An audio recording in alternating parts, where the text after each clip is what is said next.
So the other day I was listening to Dipped in Toe, just for fun, didn't really have any reason. There was some sort of discussion going on. I was actually not really paying attention. I was playing The Lord of the Rings online and just sort of chilling, trying to take it easy. And from nowhere, this thought came into my head. Because I've been thinking for a while now about how to work on this pedal. How to fix it, how to get the balance between the bat and the red LED to be more even, you could say. I've been thinking about maybe some resistor or something that needs to be switched out or something like that. You have the option of making the bat more quiet or trying to make the red LEDs louder. That's, the way it is. Now, if you build your own pedals and you experiment with the red LEDs and you think it sounds nice and cool, you don't really run into an issue, because if one pedal is louder or, quieter than the other, it doesn't matter. But if you have a pedal that has two different sounds trying to work together and one is significantly louder, then you run into issues. So I've been trying really hard to come up with something. Just, something I could add here or there. Actually, this needs to be even more dramatic.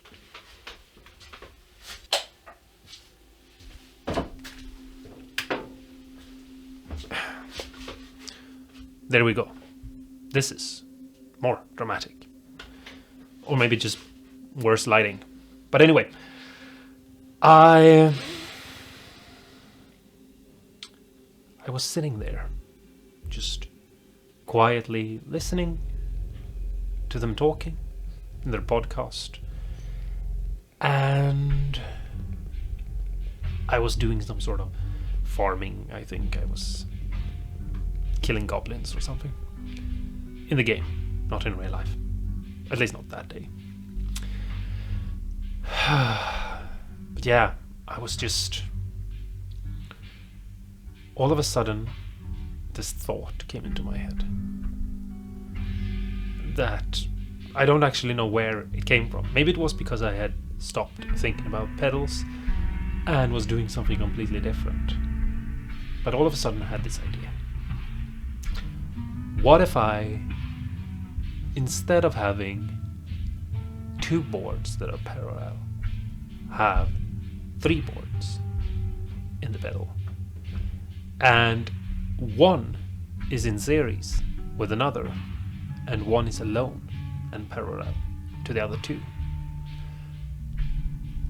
And what if that is a louder signal going in to the red LEDs? Basically, like this.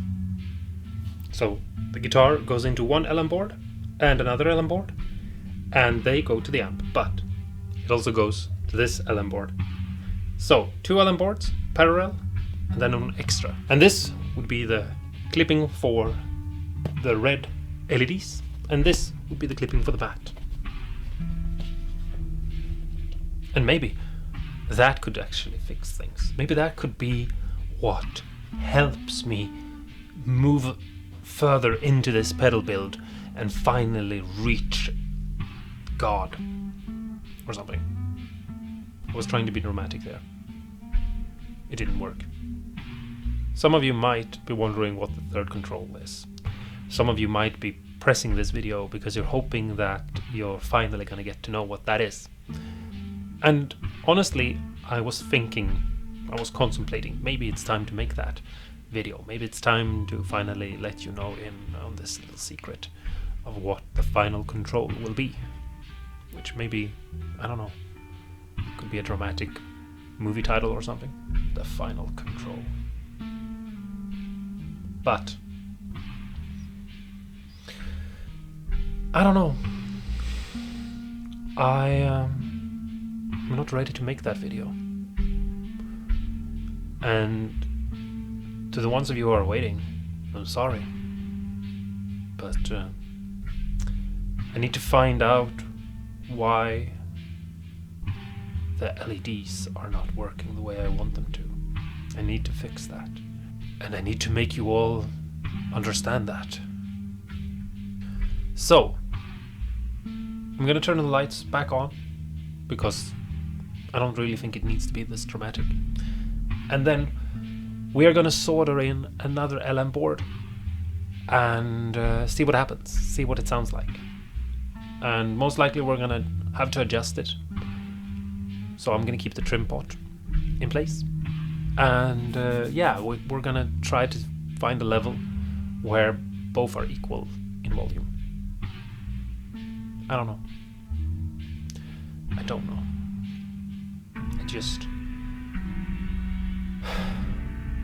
I don't know. Okay, so here is the pedal. Here is the tiny little LM board that we're gonna add. And we have to put these little red LEDs back in it. If you're watching this video, you most likely seen all the other videos and you know exactly what it is I'm talking about. If we turn this over, then here we have it. I have some other diodes in place because I've been experimenting, as I've already said. And so the first thing we have to do is we have to unscrew these two wires. This one right here that is holding this wire in place, and this one right here that is holding the diodes in place. They need to be tightened and removed. Now we have two wires here from Music Ding. They're very convenient. You can just turn them off like so. There they are. And now we're going to pre-tin them. And we need a black wire for the ground, and we need blue wire. And you have to use blue wire. I'm not even joking right now. Yeah, I am. You saw right through me, didn't you? Anyway, and then we're going to just press this black wire in here where the previous black wire was and screw it in place. And then we're going to do the same thing with this blue wire. Press it in and tighten it down. There we have it. Two new wires. And they are going to get attached to this one. These two are the out. And so they are going to be attached to the new in. And because I don't like to possibly have things go haywired on me, I'm going to cut one of these grounds away. And I'm going to cut this VCC away. I'm gonna twirl these up so that they will hook the wire. This is, you know, they're not supposed to be used this way, but I don't have this sort of connection, and I don't really like to use that sort of connections when I'm doing something that I'm permanently leaving in. I'm basically making them into tiny little hooks. I hope you can see what I'm doing. You obviously don't need to follow these steps to 100%. If you're trying to build this, I would say that just soldering them would be fine. The question is, how long do these need to be? So we're gonna pull them over here, and we are gonna basically just put the board back where it is, I think. So I think we're gonna cut them off there, I think. And before we do anything else, we are gonna put these wires on the underside here and put the black one where the one we cut off is, but on the underside. And we'll use these blue one as the VCC, because we need to get power to this board as well, just like the other ones. But even though I'm always like, you need to color code everything, this is one of those times when we are gonna have an exception and just use what we have on hand. So this one is getting connected to the VCC, and this one is getting connected to the ground. So we have those two wires in place. And those two are just going to get hooked up to where the ground and the VCC on this pedal are. So that red and that black wire right there. And then we can continue. So first we have to attach these two wires. This ground wire is getting looped in here with the little ground wire hook, like so. And this one to the in, like so. And then I just need to figure out how to get some solder on those connections. And I have this great idea. I'm going to use my soldering iron. And now we can pull these wires here over to this pedal here. And we can connect these two as well. Because obviously we need to have some sort of power to this circuit, just like the other ones. And this time I feel like it's okay for me to say that it's obvious, because if you're here and you haven't watched the other videos, then you should go and watch those. And if you're here and you watch the other videos, then you already know, because you've watched them. And you know that this needs power. I don't know if that made any sense to anyone. So, everything is connected, and it looks sort of like a disaster, because it doesn't have any place to go. But we can now put this ground wire in here, just like we used to have it, but obviously in the other board. And first, we can put in the clipping diodes. I'm going to trim these legs down a little bit, because they don't need to be that long. Yeah, we can just press it into place, like so, and screw down the screw. And then we can take these diodes out, because we don't need them anymore, because they weren't doing what I wanted them to do anyway. And then we can just take this wire that is going to the switch. I'm going to try to untangle it a little bit, but it's most likely going to be impossible. No, I managed to do it. Did you see that? Are you proud of me? No? Okay. I tried. Now we can solder this wire to this right here, like so. This looks like a disaster, and yeah, I might, if this works and I feel like this is worth having this way, clean everything up and put it down here or something, but that's a big maybe. I'm going to put a little bit of masking tape on the underside and on the overside, I think, so that I can close this up without having to worry.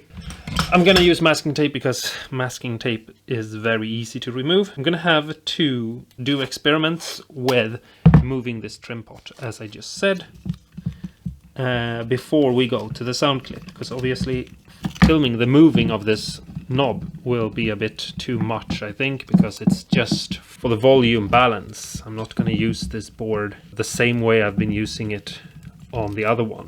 So a little bit of tape like that will go a long way, hopefully, for making sure things don't ground themselves out of existence.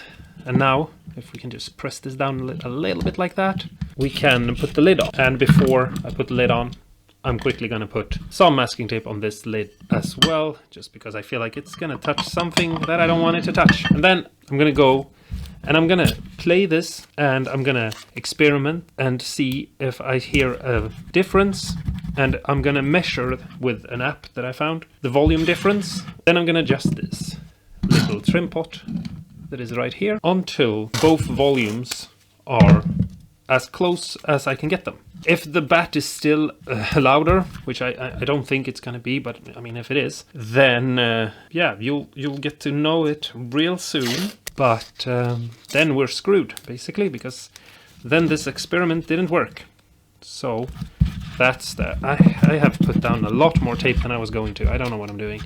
This is what happens when you're taping and talking at the same time. It's just not feasible. Anyway, I need to find a razor blade and cut this tape down to size and put the lid on.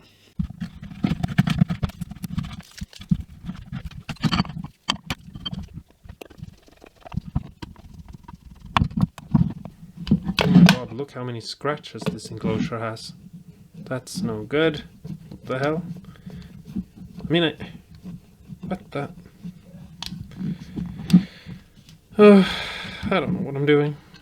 Why am I closing this up just to open it up once I've played it for 5 seconds? Is another question that I don't know the answer to.